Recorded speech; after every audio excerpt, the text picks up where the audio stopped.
with reference, kanina di ba diagram lang. So ito, na-apply na natin given na meron na picture. So, i-take note nyo. Left gastric, di ba? Doon siya pupunta. Then we also have here the splenic. Di ba? Left gastric, splenic, and the hepatic artery. Di ba? Those are the three branches of the celiac artery.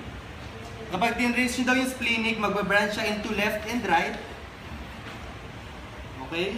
Dun sa right, doon manggagaling yung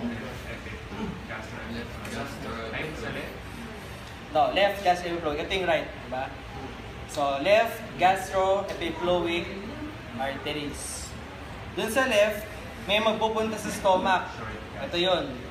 So, this is the short gastric artery. Okay? Tapos, ito yung hepatic, may gastroduodenal branch. Diba? Tapos, from the gastroduodenal branch, dun manggagaling yung right gastroepiploic, the anterior pancreaticoduodenal, and the pyloric. Diba? Pyloric siya. Kasi tinan nyo, pumunta siya dun sa pyloric region. Diba? So, medyo, pag inulit-ulit, medyo padali naman siya ng padali. Then, yan.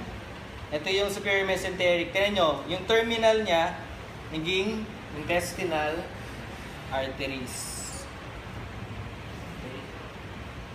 So, ayan, yung branches niya. So, this is the middle colic, di ba? Tapos, posterior pancreaticoduodenal.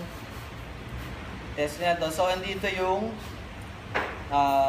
right colic and ileocolic valve. Ay, ileocolic artery. Okay, next, starting the